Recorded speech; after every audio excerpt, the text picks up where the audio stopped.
영국의 문호들을 찾아서. 옥창열. 녹음이 짙어가는 5월의 끝자락, 한국문인협회에서 주관한 영국 문학 탐방에 따라 나섰다. 일행은 이사장 내외를 비롯한 간부와 회원들 35명이었다. 일반 패키지 여행과 달리 대문호의 유적지를 골라 찾는 문학 기행이라 만만찮은 비용임에도 금세 자리가 차서 대기자가 10명이나 되었다고 한다. 12시간의 지루한 비행 끝에 런던에 도착했다. 출발할 때는 반소매로 나갔는데 도착해서 보니 한국보다 좀 선선했다. 위도가 높아서 여름이 한국보다는 한 달 가까이 늦게 오는 듯했다. 호텔에 짐을 풀고서 바로 자체 세미나를 열어 영국 문학에 대한 예습을 했다.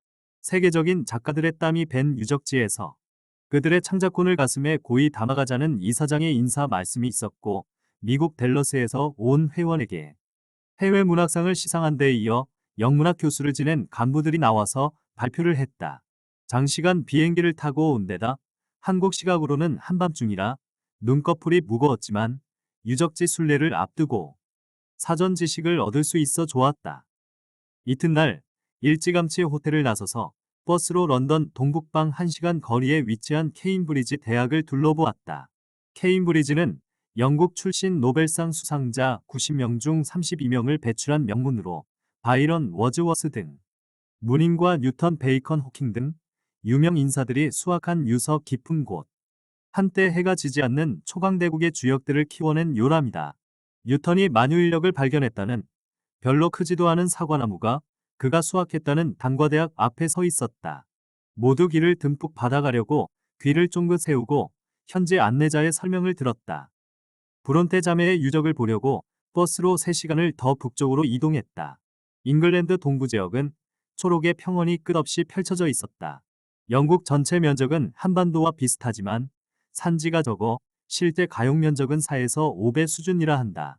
목축과 밀보리 감자 농사를 많이 하고 물가는 아주 비싼데 감자만 유독 싸단다. 안내자의 설명 중에 돈 떨어지면 감자만 먹는다는 둥 가난의 대명사처럼 감자 이야기가 자주 나왔다. 영국에 공부하러 왔다가 학위도 못 따고 여태 관광객들 앞에서 감자 이야기나 하고 있다며 신세 한탄을 할 때도 감자가 등장했다. 잉글랜드 중부 산업도시 리즈 근교에서 1박 후 시내 아트 갤러리를 둘러보고 다시 버스로 1시간 정도를 달리니 브론테 자매의 고장 하워드가 나왔다.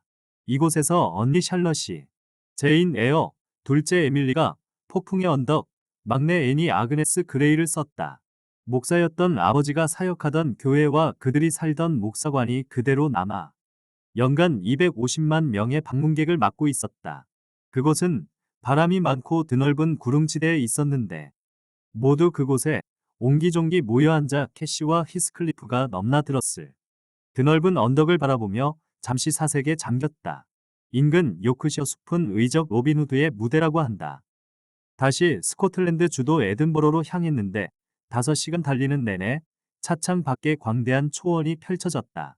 뉴질랜드나 몽골의 풍경을 닮았다. 90%가 양과 말을 키우는 목축업이라는데 생각보다 땅이 거칠고 일조량이 적어 곡물 생산이 쉽지 않아서 그런 듯했다. 원래 척박한 환경에서 살았던 유목 민족이 진취적인 기상이 강해 밖으로 눈을 돌리는 경향이 있었는데 영국도 그런 경우 같았다. 현지 시각 저녁 9시쯤 에든버러에 도착했는데 그때까지 해가 지지 않고 있었다. 위도가 높아서 여름철에는 낮이 엄청 길다고 한다. 다음 날 스코틀랜드의 상징이자 난공불락의 바위산 요새인 에든버러성을 먼저 둘러보았다. 잉글랜드에 정복당한 비운의 스코틀랜드 왕가 이야기가 서린 곳. 성이 곳곳에 내국인 외국인 할 것 없이 관광객이 복잡거려서 조심하지 않으면 발에 밟힐 지경이다. 이어서 아이반호를 쓴 월터 스콧 기념탑, 조앤 롤링이 해리포터를 구상했다는 엘리펀트 하우스 카페를 구경했다. 지금도 영업 중인 작은 카페였는데 롤링이 채취를 맡겠다고 가게를 휘젓고 들어갔다가 나오는데 좀 미안했다. 유명한 코난 도일도 이 지역 태생인데 스케줄에서 빠져 아쉬웠다. 에든버러에서 하룻밤을 더 자고 남쪽으로 5시간 버스를 달려 잉글랜드 중부 윈더미어에 도착했다. 유람선을 타러 온 관광객으로 북적이는 곳인데 중국 항주의 서울을 닮았다. 반 시간을 더 가니 작은 호수 그라스미어가 나오고 북은 한적한 시골에 워즈워스가 살았던 오두막이 있었다. 그는 케임브리지에서 수학한 개관 시인으로 친구들의 도움으로 저작 활동을 하며 이곳에서 살았다고 한다. 문학사에서 차지하는 그의 비중과 유명세를 생각하면 초라한 시골집이었으나 좁고 어두컴컴한 거실과 침실, 주방 곳곳에 그의 뜨거운 숨결이 들리는 듯했다. 그라스미어에서 하룻밤을 자고 다시 남쪽으로 버스를 달렸다. 동부 지역과는 달리 서부 지역은 간간히 산이 보였으나 대부분 화산 토양의 척박한 민둥산들이었다. 다만 여름에는 30도를 넘지 않고 겨울에는 영하로 내려가지 않는 기후 때문에 산과 들이 그림엽서처럼 사철 푸른 초지가 유지된다고 한다. 자연은 아름다우나 고율의 세금과 높은 물가로 실질 소득은 적으며 의료복지가 잘 되어 병원비가 전액 무료에다 친절하지만 작년에 수술을 기다리다 죽은 사람이 4,200명이란다.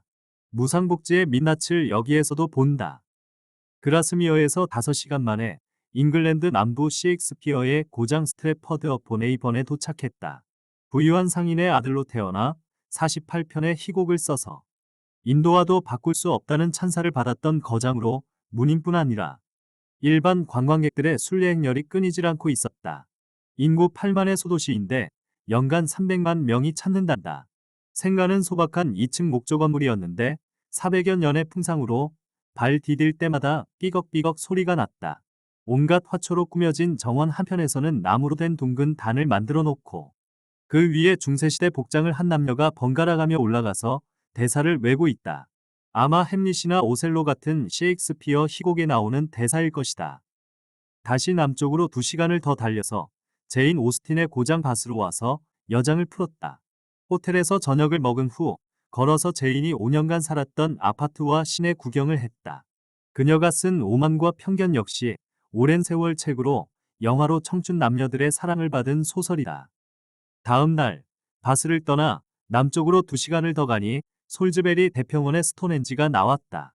4,500년 전 선사시대에 만들어진 정체불명의 거성문화라는데 내가 보기에는 재정이 분리되지 않은 시대에 종교 및 정치 집회 장소로 사용된 건축물 같았다. 당시로서는 대역사였을 수 있겠으나 이집트나 멕시코의 거대 피라미드에 비하면 규모 면에서 초라했다.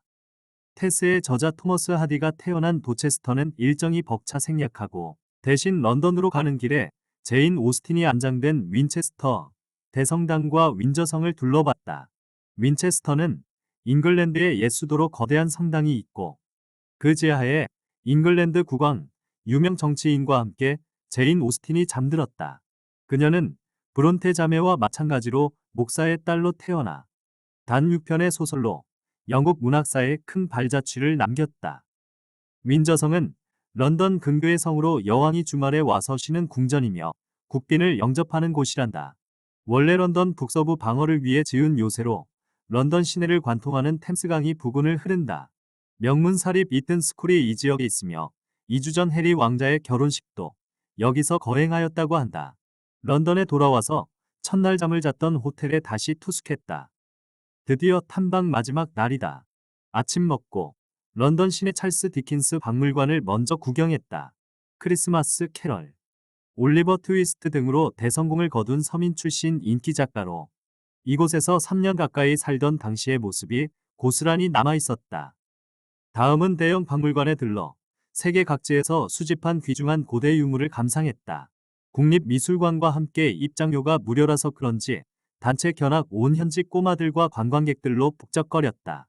그런데 자세히 보니 전시물이 대부분 식민지 지배 시절 중동에서 약탈해온 유물이었다.